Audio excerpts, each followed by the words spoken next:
ప్రకటన గ్రంథము 2వ అధ్యాయము 8 నుంచి 11 వచనాల వరకు చదువుకుందాం. స్మరణలో ఉన్న సంఘపు దూతకు ఇలాగు వ్రాయుము. మొదటివాడును కడపటివాడునై ఉండి మృతుడై మరలా బ్రతికినవాడు చెప్పు సంగతులేవనగా, నీ శ్రమను దరిద్రతను నేనెరుగుదును. అయినను నీవు ధనవంతుడవే, తాము యూదులమని చెప్పుకొనొచ్చు యూదులు కాక సాతాను సమాజపు వారి వలన నీకు కలుగు దూషణ నేనెరుగుదును. నీవు పొందబోవు శ్రమలకు భయపడకుము. ఇదిగో, మీరు శోధింపబడినట్లు అపవాది మీలో కొందరిని చెరలో వేయింపబోచున్నాడు. 10 దినములు శ్రమ కలుగును. మరణము వరకు నమ్మకముగా ఉండుము. నేను నీకు జీవ కిరీటం ఇచ్చేదను. సంగములతో ఆత్మ చెప్పుచున్న మాట చెవిగలవాడు వినుగాక. జయించువాడు 2వ మరణము వలన ఏ హానియూ చెందడు. ప్రార్థన చేసుకుందాం. మహోన్నతుడా, కనికరము కలిగిన దేవా, నీకే స్తోత్రము నాయన. మీ కృపా కనికరములను బట్టి మీకు వందనాలు చెల్లిస్తున్నాం. ఇదిగో తండ్రి, మీ యొక్క పరిశుద్ధ లేఖనములలోని ఆశ్చర్యకరమైన సంగతులను మేము ఎరుగునట్లు మా హృదయ నేత్రములను తెరువమని మా ప్రభు అయిన యేసుక్రీస్తు ద్వారా వేడుకొచ్చుంటున్నాము తండ్రి. ఆమేన్.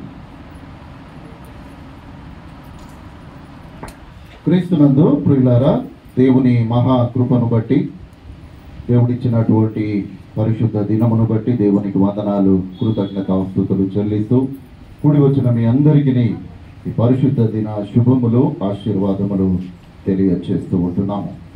దేవుని కృపను బట్టి మరి ప్రకటన గ్రంథములో వ్రాయబడిన 7 సంఘములను మనము జ్ఞాపకము చేసుకోవాలని ఆశపడుతూ, గడిచిన వారము ఎఫెసు సంఘాన్ని మరి దానికి ఉన్నటువంటి స్థితిగతులను దేవుడు ఏ విధంగా జ్ఞాపకము చేసి ఉన్నాడో మనము జ్ఞాపకము చేసుకున్నాం.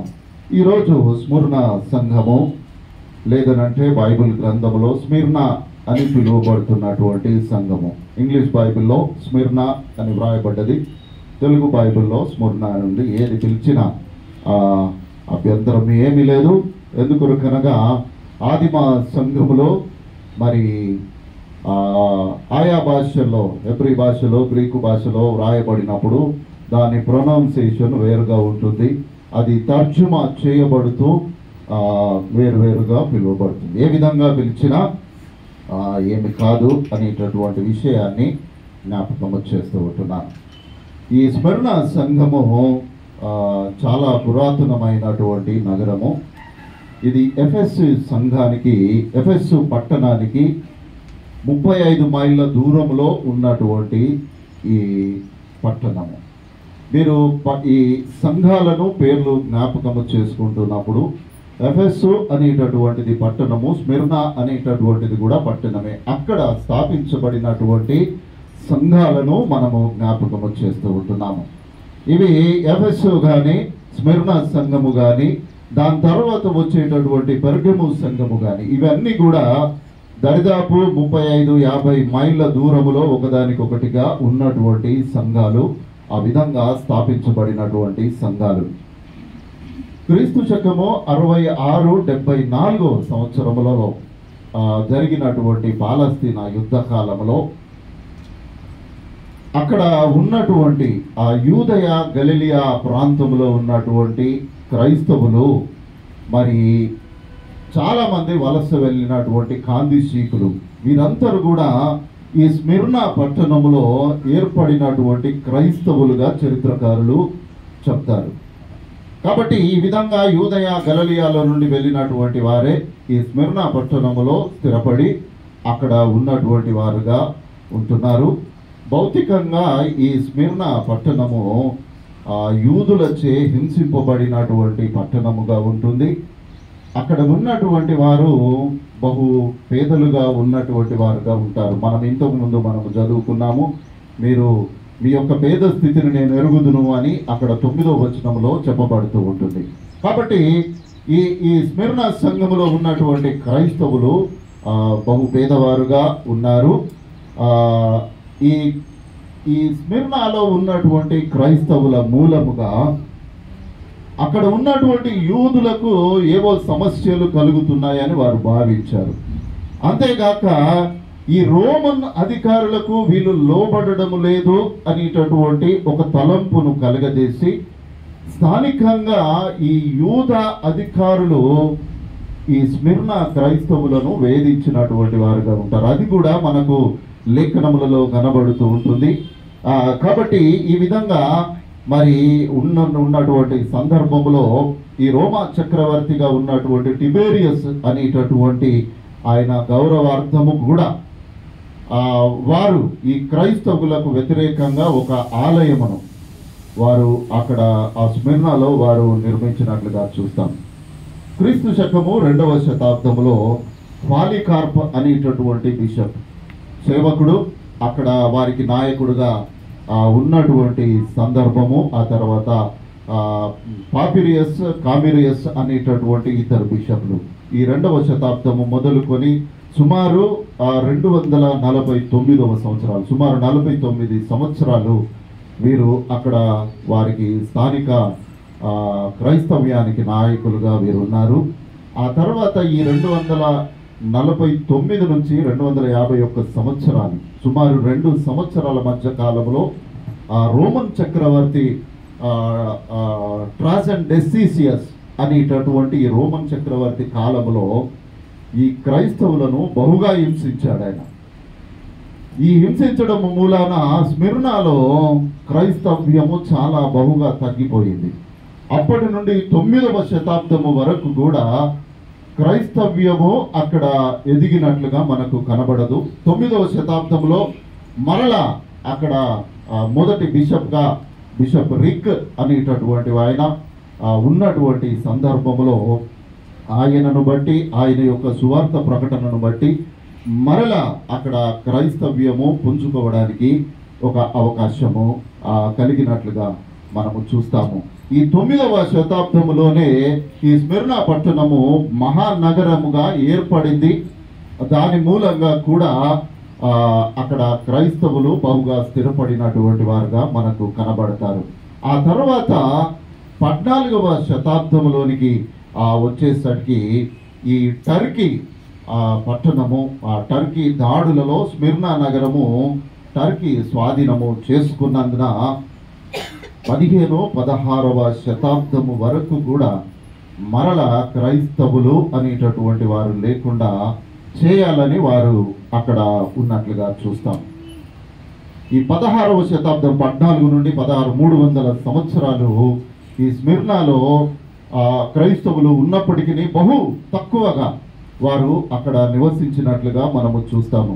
మరలా 17-18వ శతాబ్దంలో ఈ స్మిర్నా వాణిజ్యము అనగా అనేకులు ఇతర ప్రాంతాల నుండి వచ్చి వర్తకము చేయడము మూలాన ఈ స్మిర్నాలో అనేకులు వచ్చి స్థిర నివాసము ఏర్పాటు చేసుకోవడము, దాని మూలాన 17-18వ శతాబ్దములో 19వ శతాబ్దము ప్రారంభము వరకు కూడా మరలా క్రైస్తవులు బహుగా ఇక్కడ వృద్ధిలోనికి వచ్చారు.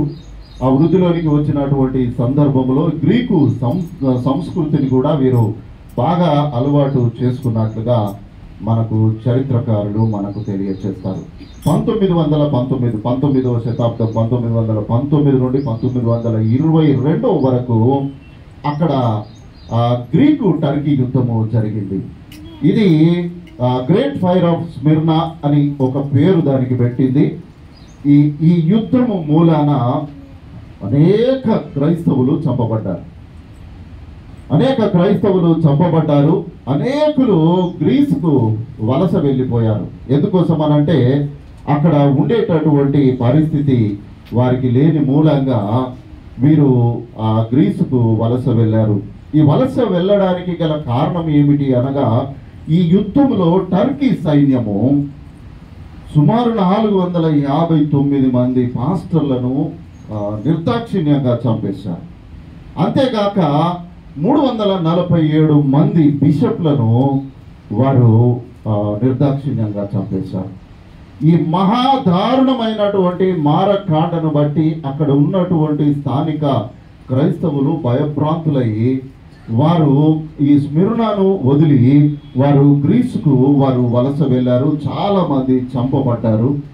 ఆ తర్వాత స్మిర్నాలో క్రైస్తవ్యము అనేటటువంటిది వారు లేకుండా చేయాలి అనేటటువంటి ఒక ఉద్దేశంతో వారు అక్కడ జరిగించినట్లుగా మనము చూస్తాము ప్రియులారా.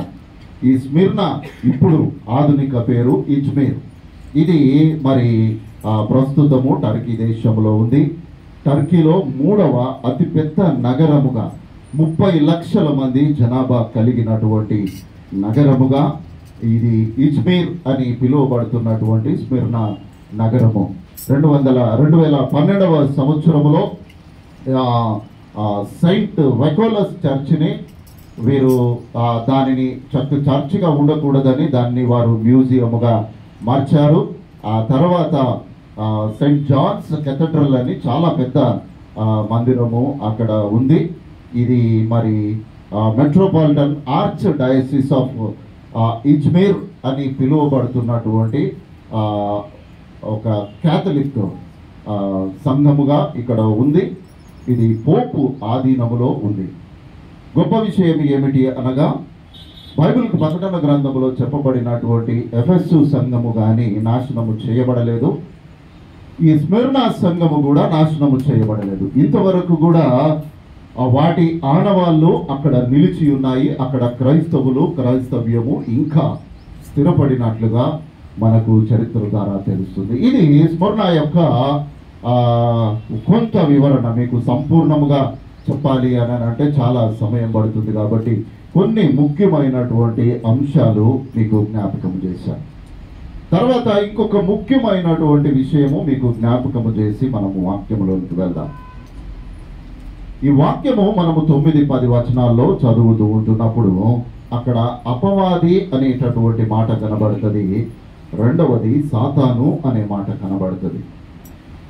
ఈ అపవాది అనేటటువంటి మాట బైబిల్ గ్రంథంలో 40 సార్లు రాయబడ్డది. సాతాను అనేటటువంటి మాట 34 సార్లు రాయబడ్డది. అపవాది అనేటటువంటి ఇంగ్లీష్ ట్రాన్స్లేషన్లో డెవిల్ అని రాశారు. డెవిల్ అంటే దయ్యం కదా.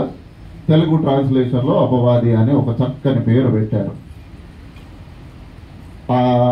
సాతానుకు సాటాన్ అని ఇంగ్లీష్ బైబిల్లో ఉంది. కాబట్టి ఇది 74 సార్లు పరిశుద్ధ గ్రంథంలో మనకు కనబడుతున్నట్లుగా మనము చూస్తాము.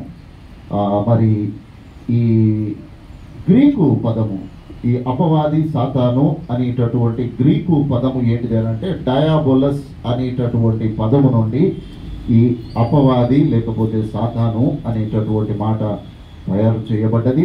మరి వెలుగుదూత అని, సాతాన్ అని, లూసిఫర్ అని, బయల్జెబూబు అని ఈ విధంగా అనేకమైనటువంటి పేర్లు మనకు కనబడతాయి. పాత నిబంధన గ్రంథంలో దావీదును జనసంఖ్య రాయడానికి ప్రేరేపించినటువంటిది సాతాను.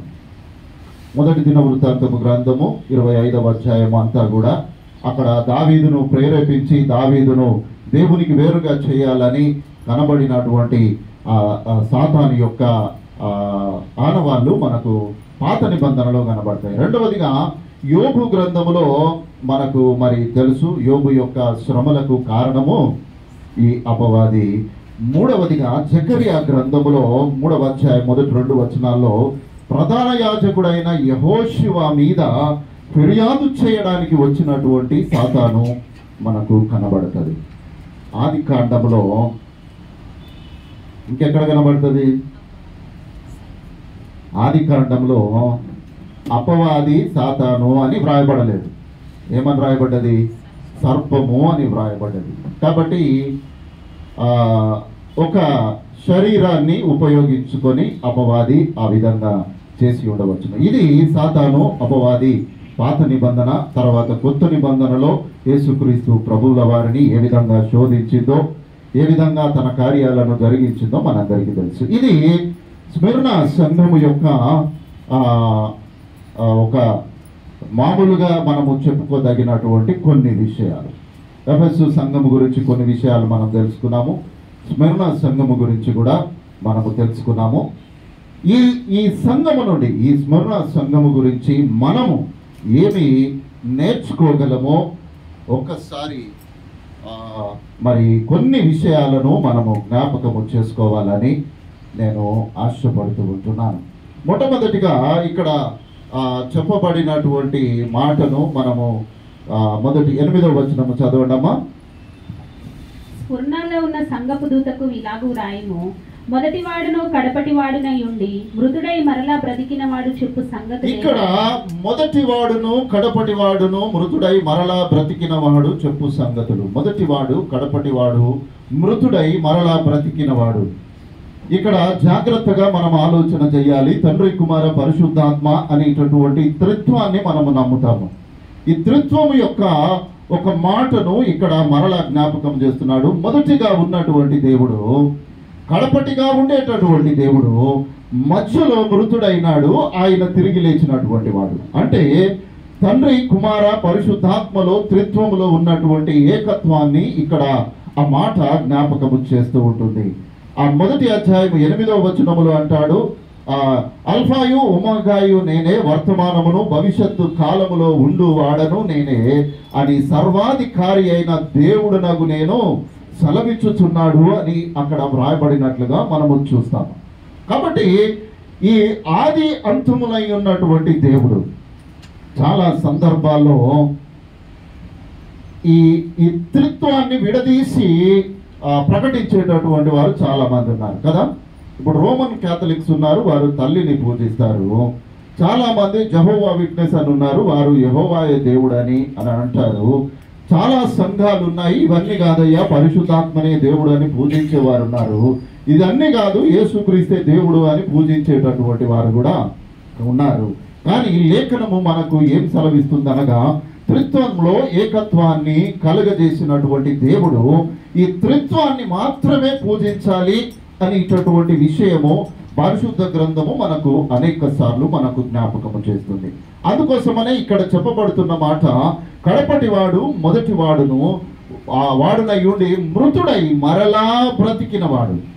మరలా బ్రతికినవాడు తండ్రి యొద్ద ఉన్నటువంటి దేవుడు చెప్పు సంగతులు ఈ స్మరణ సంఘము గురించి చెబుతున్నటువంటి వాడు. ఏం మాట చెప్తున్నాడయ్యా? 9వ వచనములో అంటాడు, నీ శ్రమను నీ దరిద్రతను నేను ఎరుగుదును, అయినను నీవు ధనవంతుడవే.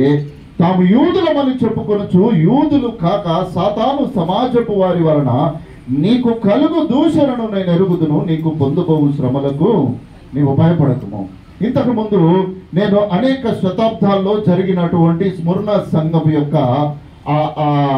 ఆ భయంకరమైనటువంటి శ్రమలు 2వ శతాబ్దంలో కానీ తర్వాత 14, 15, 16వ శతాబ్దంలో జరిగినటువంటి శ్రమలు కానీ మరలా 19వ శతాబ్దంలో జరిగినటువంటి శ్రమలు, ఇవన్నీ దేవుడు ఎరిగినటువంటి వాడు. అందుకనే నీ శ్రమ, నీ దరిద్రత, వీరు వలస వచ్చినటువంటి వారు స్థానికంగా బలము లేనటువంటి సమృద్ధి లేనటువంటి వారుగా ఉన్నప్పటికీ వీరు విశ్వాసములో స్థిరముగా ఉన్నటువంటి క్రైస్తవులుగా దేవుడు వారిని జ్ఞాపకము చేసుకున్నట్లుగా మనము చూస్తాము.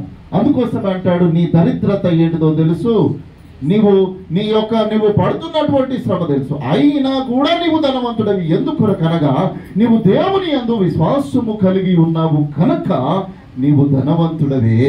యూదులమని కొంతమంది చెప్పుకున్నారయ్యా, వారి వలన కలిగేటటువంటి ఆ దూషణను కూడా నేను తెలుసుకును, నీవు భయపడకుము అని అక్కడ చెప్తున్నట్లుగా మనము చూస్తూ ఉంటున్నాము. చూడండి, కొరింథీయులకు రాసినటువంటి 2వ పత్రిక 8వ అధ్యాయము 9వ వచనము. మీరు మన ప్రభు అయిన యేసుక్రీస్తు కృపను ఎరుగుదురు కదా, ఆయన ధనవంతుడై ఉండియు మీరు తన దారిద్ర్యము వలన ధనవంతుడు కావలెనని మీ నిమిత్తము దరిద్రుడాయెను. కాబట్టి ఇక్కడ ఏం చెప్తున్నాడు? మన ప్రభు అయిన యేసుక్రీస్తు కృపను మనం తెలుసు, మనకంతా తెలుసు. ఆయన ధనవంతుడే, కానీ తన దారిద్ర్యము వలన మనము ధనవంతులము కావాలని ఆయన దరిద్రుడాయన. ఏ విధంగా దరిద్రుడాయనయా? దరిద్రుడని ఎవరిని అంటారు? ఆయన కొట్టబడ్డాడు, తన్నబడ్డాడు, ఉమ్మి వేయబడ్డాడు, త్రోసి వేయబడ్డాడు, కొరడాలతో కొట్టబడ్డాడు. దరిద్రునికి ఇవన్నీ శిక్షలు ఉంటాయి కదా. అందుకోసమనే మనము ధనవంతులము కావాలని ఆయన మన నిమిత్తము దరిద్రుడు ఆయను. అందుకోసమనే ఈ స్మరణ సంఘముతో దేవుడు మాట్లాడుతున్నాడు, మీకు కలిగేటటువంటి శ్రమలకు మీరు భయపడకుడి, ఒకవేళ దూషణ కలిగినా మీరు భయపడకుడి. మీరు పొందబోవు శ్రమలు నాకు తెలుసు కనుక మీరు విశ్వాసమునందు స్థిరముగా ఉన్నారు కాబట్టి మీరు ధనవంతులు. లోక సంబంధముగా మీరు పేదవారే, దాన్ని నేను కాదనడం లేదు. కానీ విశ్వాసమునందు మీరు స్థిరముగా ఉన్నారు కాబట్టి మీరు ధనవంతులు. ఎందు నిమిత్తము అనగా క్రీస్తు మన కొరకు ధనవంతుడై ఉండి మనము దరిద్రులముగా ఉండకూడదని ఆయన దరిద్రుడై మనము ధనవంతులముగా నివసించాలని దేవుడు ఆ సిలువలో మరణించినట్లుగా మనము చూస్తాం. చూడండి, యాకోబు రాసిన పత్రిక 2వ అధ్యాయము 5వ వచనము.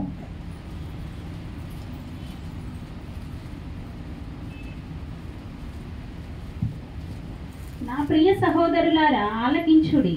ఈ లోక విషయంలో దరిద్రులైన వారిని విశ్వాసమందు భాగ్యవంతులుగాను, తన్ను ప్రేమించు వారికి తాను వాగ్దానము చేసిన రాజ్యములకు వారసులుగాను ఉండుటకు దేవుడు ఏర్పరచుకొనలేదా? దేవుడు ఏర్పరచుకొనలేదా?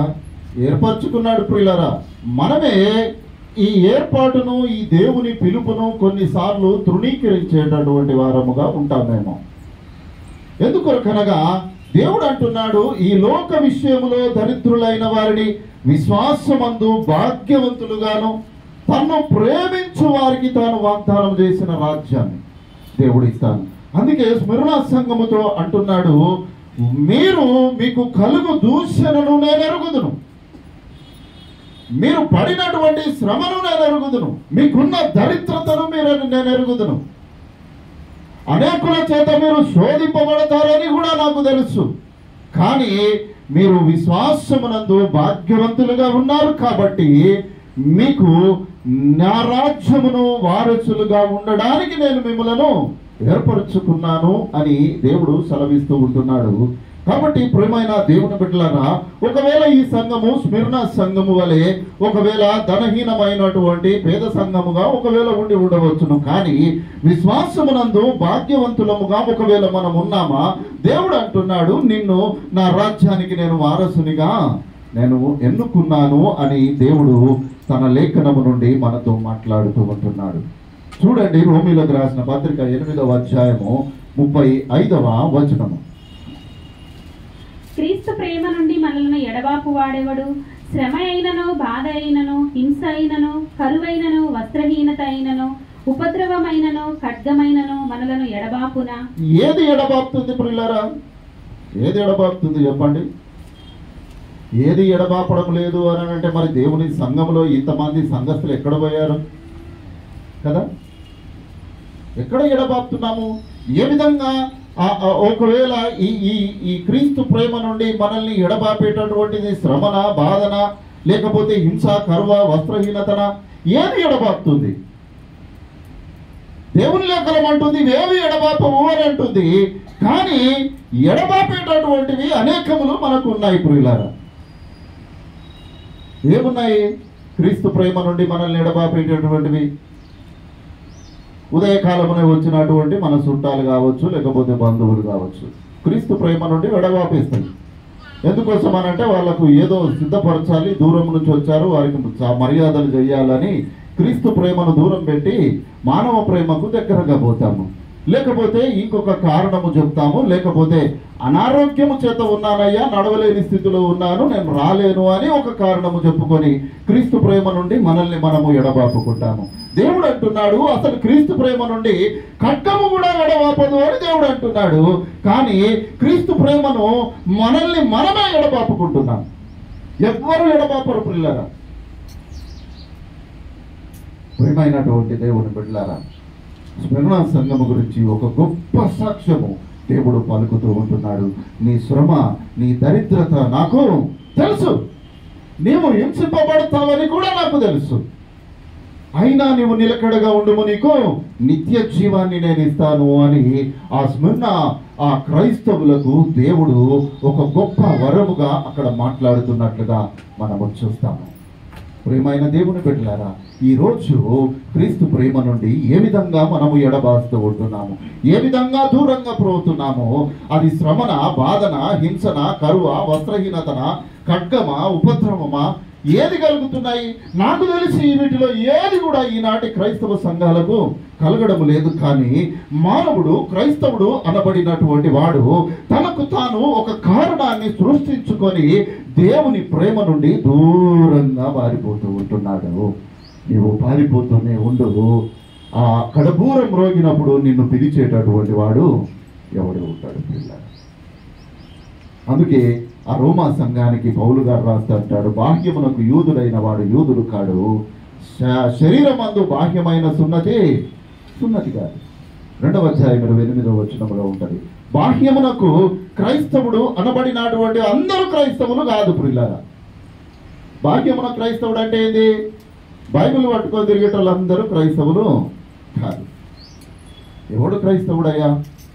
అంతరంగము ఇక్కడ ఉండాలి. అంతరంగంలో క్రీస్తు ఉండాలి. క్రీస్తు ప్రేమ నుండి నన్ను ఎవడూ ఎడబాపలేడయ్యా. నాకున్నటువంటి బలహీనత, నాకున్నటువంటి రోగము క్రీస్తు నుండి విడబాపలేదు. నాకున్న ఆర్థిక ఇబ్బంది నా క్రీస్తు నుండి విడబాపలేదు. నాకున్న కుటుంబ కలహాల నుండి నా క్రీస్తు నుండి విడబాపలేదు. దూరం నుండి వచ్చినటువంటి బంధువులు నా క్రీస్తు ప్రేమ నుండి నన్ను విడబాపలేదు. ఎక్కడో ఉన్నటువంటి పెళ్లి జరుగుతుంది, ఆ పెళ్లి నా క్రీస్తు ప్రేమ నుండి నన్ను ఎడబాపలేదు అని దాన్ని దూరముగా పెట్టి క్రీస్తు ప్రేమకు దగ్గరగా పోవాలి. క్రీస్తు ప్రేమను దూరంగా జరిపి మనం పోయి ఎక్కడుంటున్నాము? దేవుని యందు ప్రియమైన దేవుని బిడ్డలారా, ఏ విధంగా ఎడబాపబడుతున్నాం మనము? ఎవ్వరూ ఎడబాపడం లేదు. శ్రమ, బాధ, హింస, కరువు, ఖడ్గము, ఉపద్రవము, వస్త్రహీనత ఏది ఎడబాపడం లేదు. మానవుడు తనకు తాను సృష్టించుకున్నటువంటి తన క్రియలను బట్టి క్రీస్తు ప్రేమ నుండి దూరముగా పోతూ ఉంటున్నాడు. స్మిర్నా సంఘానికి ఆ బాధ లేదు ప్రియులారా, ఆ బాధ లేదు. బాహ్యమునకు క్రైస్తవులుగా కనబడము గొప్ప కాదు, అంతరంగములో క్రీస్తును కనబడిచేటటువంటి వారముగా మనం ఉండాలి. పౌలు గారు ఒక గొప్ప సాక్ష్యాన్ని పలుకుతారు. చూడండి, కొరింథీయులకు రాసిన 2వ పత్రిక 6వ అధ్యాయము 9-10 వచనాలు. ఘనతము వలన సుకీర్తి దుష్కీర్తుల వలన దేవుని పరిచారకులమై ఉండి అన్ని స్థితులలో మమ్మను మేమే మెప్పించుకొనుచున్నాము. మేము మోసగాండ్రమై నుండి సత్యవంతులము, తెలియబడిన వారమైనట్లుండి బాగుగా తెలియబడిన వారము, చనిపోవుచున్న వారమైనట్లుండి ఇదిగో బ్రతుకుచున్న వారము, శిక్షింపబడిన వారమైనట్లుండి చంపబడిన వారము, దుఃఖింపబడిన వారమైనట్లుండి ఎల్లప్పుడూ సంతోషించు వారము, దరిద్రులమైనట్లుండి అనేకులకు ఐశ్వర్యము కలిగించు వారము, ఏమీ లేని వారమైనట్లుండి సమస్తమును కలిగిన వారము. ఎంత గొప్ప సాక్ష్యము ప్రియులారా! ఈ సాక్ష్యం మనము కలిగి ఉన్నామా? మోసగాళ్ళ లెక్క కనబడుతున్నాము లోకంలో, కానీ దేవుని ఎదుట మనం ఎవరమాట? నీతిమంతులము. లోకానికి మోసగాళ్ళము లాగానే కనబడతాము, కానీ దేవుని ఎదుట మేము నీతిమంతులము అని చెబుతూ చనిపోయిన వారమైనట్లుండి ఇదిగో బ్రతుకుచున్నాము. క్రీస్తు కొరకు శిక్షింపబడిన వారమైనట్లుండి, చంపబడిన వారము, దుఃఖపడిన వారమైనట్లుండి ఎల్లప్పుడూ సంతోషిస్తున్నాము క్రీస్తునందు. దరిద్రులమై ఉండినట్లుండి అనేకులకు ఐశ్వర్యమును కలుగజేసుకుంటున్నాం కదా. ఎంత గొప్ప గొప్ప సాక్ష్యం ప్రియులారా! మీరు ఆదిమ సంఘంలో ఈనాడు ఉన్నట్లు ఏ అపోస్తలుడు కానీ ఏ సేవకుడు కానీ దరిదాపు 9, 10, 11వ శతాబ్దం వరకు కూడా వారి యొక్క పరిచర్యలో వారి జీవితాలను బొడగొట్టుకున్నటువంటి అనేకులు హత సాక్షులు ఉన్నారు. వారెక్కడ కూడా ధనమును సంపాదించుకున్నట్లుగా కనబడడం లేదు. అందుకే అపోస్తలుడు అయినటువంటి పౌలు చాలా గొప్ప సాక్ష్యమును ఆయన పలుకుతాడు. మా స్వహస్తములతో పనిచేసి మేము సంపాదించుకుంటున్నాం, మేము సంపాదించుకున్నది కాక ఇతరులను మేము పోషిస్తున్నాం. ఇక్కడ ఏమంటున్నాడు? మేము దరిద్రులమై ఉండి కూడా అనేకులను ఐశ్వర్యవంతులుగా చేయడానికి మా ప్రయత్నం మేము చేస్తున్నాము అని పౌలు కొరింథీ సంఘానికి వ్రాస్తున్నట్లుగా చూస్తాం. కానీ మనం ఎట్లుంటాం ప్రియులారా? నేను చాలాసార్లు మీకు జ్ఞాపకం చేశాను. మనం ఏది కోరుకుంటామో దేవుడు దాన్నే స్థిరపరుస్తాడు కదా. మనం ఏమనుకుంటాము? నా దగ్గర ఏముందయ్యా, ఏముంది నా దగ్గర దేవునికి ఇవ్వడానికి? ఏముంది నా దగ్గర? మిగులుతున్నాయి ఏమన్నా పైసలు? ఎక్కడున్నాయి? ఎక్కడికెళ్ళి తెచ్చియాలి? దేవుడు దాన్నే స్థిరపరుస్తాడు పిల్లలు. నా దేవునికి ఇవ్వడానికి నా కలిమిలో నుండి, నా లేమిలో నుండి నేను దేవునికి ఇస్తానని నీవు అనుకున్నావా? దేవుడు దాన్నే స్థిరపరుస్తాడు. అయ్యా రోగం రోగం రోగము, ఈ రోగంతో నేరేడబోతా మందిరానికి అని అంటే ఆ రోగమే దేవుడికి ఇస్తాడు. ఎందుకో తెలుసా? ఆనాటి ఇశ్రాయేలులు ఏం కోరుకున్నారయ్యా? ఏం కోరుకున్నారు? ఇక్కడ మాకు నీళ్లు లేవు, అక్కడే ఉండి చచ్చిపోయినా మంచిగుండు, ఇక్కడ వచ్చి చచ్చిపోతామా? మాకు మాంసం లేదు, మమ్మల్ని చంపడానికి తీసుకొచ్చినవా? అక్కడే ఉండి చచ్చిపోతే మాకు ఆ సమాధులన్నా ఉంటుండే కదా. ఎప్పుడు సావే కోరుకున్నారు. ఎంతమంది అయ్యా? బయలుదేరినటువంటి 6 లక్షల మంది స్త్రీలు పురుషులు అందరూ కలిసి 20 లక్షల మంది బయలుదేరారు. అందరూ సావునే కోరుకున్నారు. దేవుడు ఏదైతే వాగ్దానం చేశాడో ఆ 20 లక్షల మంది అక్కడికి చేరలేదు. నీవేం కోరుకుంటున్నావు? నువ్వేం కోరుకుంటున్నావు? నిజంగా దేవుడు దాన్ని స్థిరపరుస్తాడు. ప్రియులారా, నన్ను ఎప్పుడైనా అడగండి, నీకు ఆరోగ్యం ఎట్లా ఉందని అంటే హ్యాపీగా ఉన్నాను, దేవునికి స్తోత్రం అంటే అది ఏదన్నా ఉండని. దేవుడిచ్చినటువంటి కొద్ది స్థితిలో నేను ధనవంతుడనని నాకు నేనే సంతోషపడతాను. ఎదుటి వారిని చూసి నేను బాధపడే అవసరం నాకు లేదు. ప్రియమైన దేవుని బిడ్డలారా, మనకు కలిగినటువంటి దాంట్లో మనము సంతోషపడుతూ ఎదుటి వారిని ఐశ్వర్యవంతులుగా చూడాలని ఆశపడేటటువంటి మనస్సును ఆనాటి పౌలు గారు కలిగి ఉన్నట్లుగా అక్కడ మనకు తెలుస్తూ ఉంటున్నాను. ఒక్కసారి ఈ ఉదయకాలము మనల్ని మనము జ్ఞాపకం చేసుకుందాం. చూడండి, ప్రకటన గ్రంథం 2వ అధ్యాయం 10వ వచనం. ఇదిగో మీరు చోదింపబడినట్లు అపవాది మీలో కొందరిని చెరలో వేయించబోచున్నాడు. 10 దినములు శ్రమ కలుగును, మరణము వరకు నమ్మకముగా ఉండను, నేను నీకు జీవ కిరీటం ఇచ్చేదను. దేవునికి స్తోత్రం. ప్రియమైన దేవుని బిడ్డలారా, శ్రమ కలుగుతూ ఉంటుంది. ఎప్పటి వరకు నమ్మకంగా ఉండమంటున్నాడు? సత్యదాకా నమ్మకంగా ఉండమంటున్నాడు. మరణము కలిగిందా అంతవరకు నీవు నమ్మకంగా ఉండు. ఎప్పటి నుంచి నమ్మకంగా ఉండాలి? నీవు బాప్తిస్మం పొందుకున్నది మొదలు దేవుని పిలుపు అందే వరకు నమ్మకంగా ఉండు. నీవు నమ్మకంగా ఉండు. నీకు జీవరాజ్యములో నేను జీవ కిరీటమును నేను ఇస్తాను అని దేవుడు సెలవిస్తూ ఉంటున్నాడు. అనేకులు మీలో కొందరిని చెరలో వేయించబోతున్నాడు, మీకు శ్రమ కలుగును. ఎందుకొరకు ఈ శ్రమ కలుగుతుందయ్యా? ఎఫెసీ సంఘానికి పౌలు గారు రాస్తూ 6వ అధ్యాయం 12వ వచనములో అంటాడు, ఏలయనగా మనము పోరాడునది శరీరులతో కాదు, ప్రధానులతోనూ అధికారులతోనూ ప్రస్తుత అంధకార సంబంధులైనటువంటి లోకనాథులతోనూ ఆకాశ మండలమందున్న దురాత్మల సమూహముతో. ఎక్కడ పోరాడుతున్నామయ్యా? ఈ లోకంతో పోరాడడం లేదు ప్రియులారా, ఈ శరీరంతో మనము పోరాడడం లేదు. ప్రియమైనటువంటి దేవుని బిడ్డలారా, రాబో కాలము మహాభయంకరమైనటువంటి దుర్భరమైనటువంటి కాలముగా రావడానికి సిద్ధపరుస్తూ ఉంది. మొన్న నేను సేవకుల సదస్సులో పోయి మేము మాట్లాడుతుంటున్నప్పుడు ఒక బిషప్ గారు మాట్లాడుతూ చెప్పినటువంటి మాట, అయ్యా విశ్వాసమునందు స్థిరంగా ఉండండి, సంఘాన్ని ప్రార్థనలో నడిపించండి. ఆయన చెప్పినటువంటి మాట, మీరు విశ్వాసమునందు స్థిరముగా ఉండండి, మీ సంఘాన్ని ప్రార్థనలో నడిపించండి. ఎందుకో తెలుసా?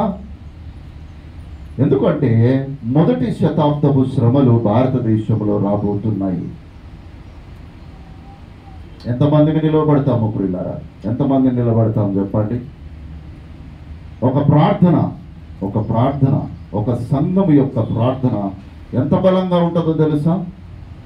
ఎంత బలంగా ఉంటుందయ్యా? పౌలు శీలాలు మందిరము చెరసాలలో వేసి వారు బంధించబడ్డారు. వారు దేవుణ్ణి స్తుతిస్తూ ఉంటున్నారు.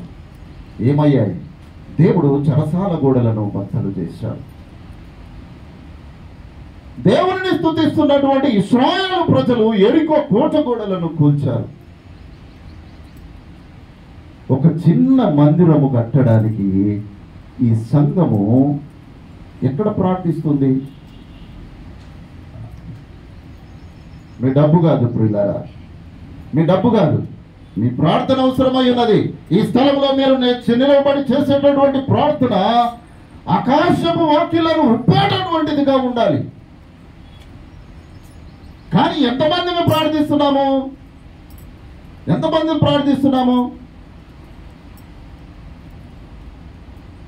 ఈ స్మరణ సంఘముకు ఉన్నటువంటి ఆ ఆత్మీయ జీవితాన్ని మనము కొనసాగించడానికి ఒక ఉదాహరణగా ఈ ఉదయకాలము దానిని మనము ఎంచుకుంటున్నామా? ఒక్కసారి ఆలోచన చేయాలి ప్రియులారా, ఒక్కసారి ఆలోచన చేయాలి. ఎందుకొరకనగా మొదటి కాలపు శ్రమలు ఒకవేళ కలిగితే అసలు ఇక్కడ ఒక్కరు కూడా నిలవబడరేమో. ఎందుకో తెలుసా? అవి మహాభయంకరమైనటువంటి శ్రమలు. నేను చాలాసార్లు మన యవనస్తులకు కూడా చెప్తాను, పుస్తకాలు చదవండి అయ్యా. హతసాక్షులు ఎంతమంది ఉన్నారు, ఏ విధంగా చంపబడ్డారు, ఏ విధంగా కొట్టబడ్డారు. యేసుక్రీస్తు ప్రభు యొక్క శిష్యులైనటువంటి అపోస్తలులు ఎంత భయంకరమైనటువంటి మరణమును వారు అనుభవించారు. ఆఖరికి ఆయన ప్రియ శిష్యుడైనటువంటి యోహానును తీసుకొని పోయి ఎవ్వరికీ కనబడకుండా ఒక ద్వీపములో, ఒక చీకటి గదిలో బంధిస్తే దేవుడు ఆయనకు అక్కడ దర్శనము కలిగించి ప్రకటన గ్రంథాన్ని వ్రాయిస్తే ఆ గ్రంథాన్ని ఈరోజు మనము ధ్యానించుకుంటున్నాము. మనము ఎక్కడ బంధించబడుతూ ఉంటున్నాము, మనల్ని మనము ఎక్కడ బంధించుకుంటున్నాము, దేవుని సన్నిధికి రాకుండా మనము ఏ విధంగా మనల్ని మనము దేవునికి దూరంగా మనల్ని మనము త్రోసివేసుకుంటున్నాము. ఇంట్లో ఉండి కూడా ఎందుకులే పోతే ఏమున్నది, అక్కడ ఎవరు ఉండరు కదా అని అంటే ఎవరుండరు పిల్లారా. ప్రార్థించడానికి ఎవరు ఉండాలి? సంఘం ఉండాలి. ఆ సంఘం యొక్క ప్రార్థన దేవుని మందిరము కట్టడానికి ఆస్కారం అవుతుంది. కానీ మనము ఏ విధంగా కూడా దేవుని మందిరము కట్టబడాలి అనేటటువంటి ఆశ సంఘములో లేనట్టుగానే నాకు కనబడుతూ ఉంటున్నారు. కానీ స్మిర్నా సంఘము కట్టబడింది అని అంటే వారి యొక్క ప్రార్థన, విశ్వాస జీవితము, నీ శ్రమ, నీ దరిద్రత, నీకు కలిగేటటువంటి ఉపద్రవం అన్నీ నాకు తెలుసు, నీవు నమ్మకంగా ఉండు, నీకు జీవ కిరీటం ఇస్తాను అని దేవుడు స్మరణ సంఘముతో మాట్లాడి ఉంటుండగా ఈనాడు ఆ జీవ కిరీటాన్ని పొందుకోవడానికి మనము సిద్ధపరచుకుంటున్నామా ప్రియులారా? లేకపోతే అనేకమైనటువంటి కారణాలు మనల్ని మనము చూసుకుంటూ దేవునికి, క్రీస్తుకు మనల్ని మనము దూరముగా ఉండడానికి మనము ప్రయత్నము చేస్తూ ఉంటున్నామా? అది రోగం అయి ఉండవచ్చును, ఆర్థిక ఇబ్బందులు, కుటుంబ కలహము, ఇంకొకటి ఏ కారణమైనా ఉండని ఆ కారణాలన్నీ దూరంగా ఉండాలి. నీవు క్రీస్తుకు దగ్గరగా ఉండాలి. అందుకోసమనే మనము పోరాడేటటువంటిది ఈ శరీరులతో కాదు, ఆ దురాత్మల సమూహముతో పోరాడాలి అని అంటే ఏమి ఉండాలయ్యా? ప్రార్థన అనేటటువంటి ఆత్మ ఖడ్గము పట్టుకొని నీవు ఆ దురాత్మల సమూహముతో పోరాడాలి. ఇది దేవుడు మనతో మాట్లాడుతూ ఉంటున్నాడు. కానీ మనమెవరో ఏ విధంగా ఉన్నామో మత్తయి సువార్త మనం ముగించుకుందాం. మత్తయి సువార్త 10వ అధ్యాయము 28వ వచనం. మరియు ఆత్మను చంపనేరక దేహమునే చంపువారికి భయపడకుడు గాని ఆత్మను దేహమును కూడా నరకములో నశింపజేయగల వానికి మిక్కిలి భయపడుడి. కాబట్టి ఎవరికి భయపడాలయ్యా? ఆ లోకములో ఎవరికి భయపడాలి చెప్పు? మనం ఎవరికి భయపడుతున్నాం? ఉద్యోగం ఇచ్చినటువంటి వారికి గర్జన వణుకుతుంటున్నాము. దేవుని మందిరములో నీ సృష్టికర్త అయినటువంటి దేవుని సమయాన్ని నేను దొంగిలించకూడదు అనే భయం మాత్రము లేదు.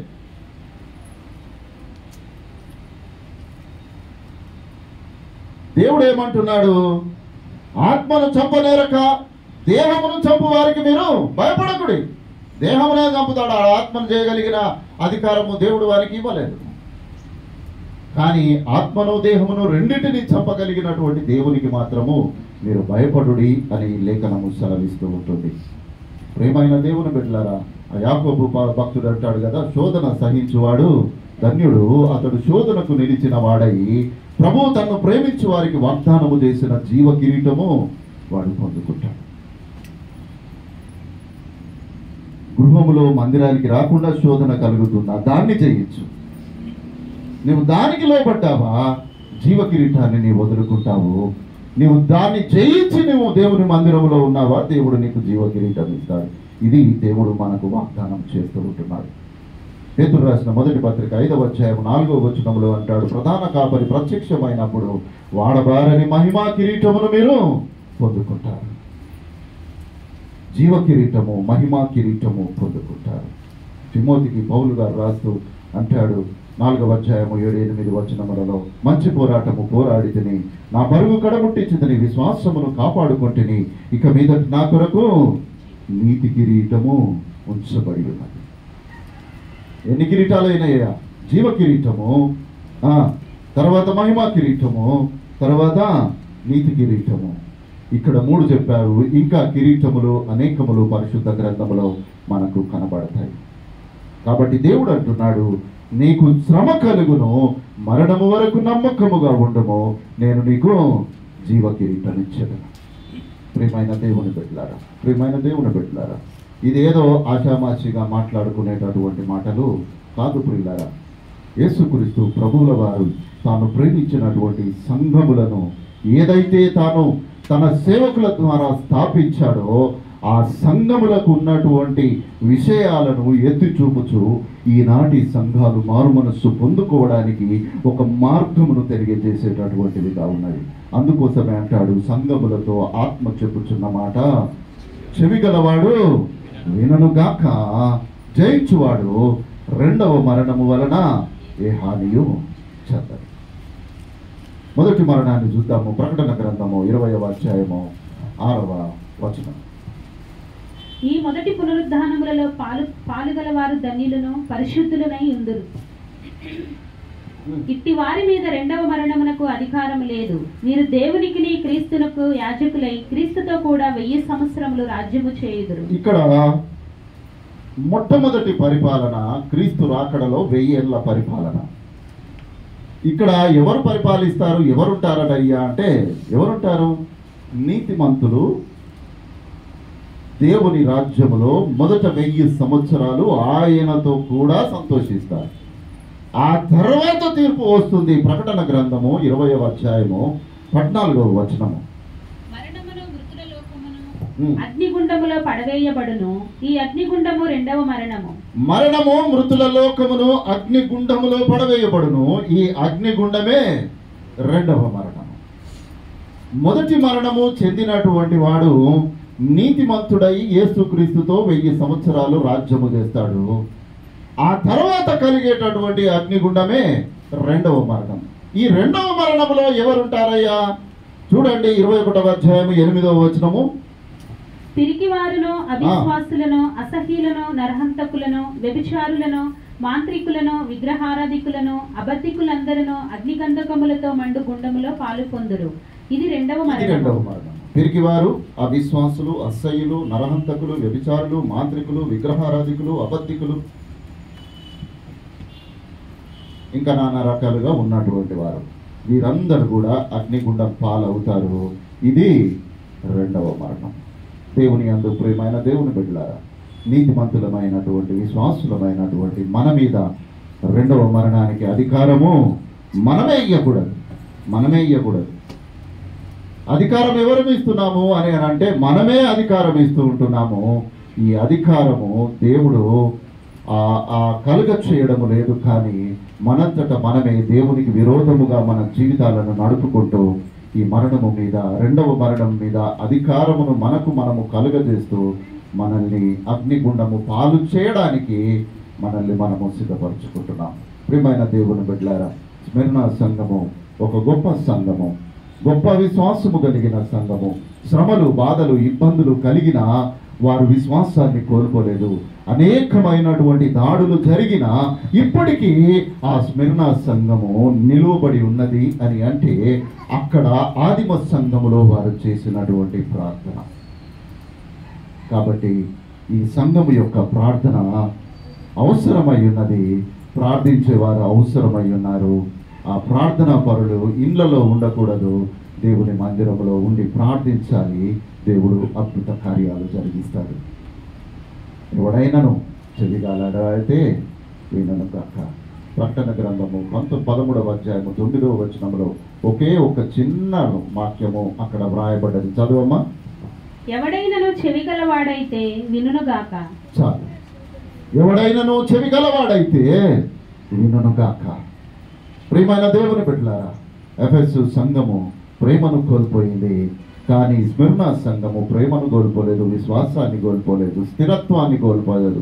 శ్రమలు, ఇబ్బందులు, బాధలు ఎన్ని కలిగినా వారు స్థిరముగా దేవుని ఎదుట నిలువబడిన వారుగా కనబడుతూ ఉంటున్నారు. అటువంటి గొప్ప కృప దేవుడి ఉదయ కాలము మన సంఘానికి దయచేయునుగాక. ఆమేన్.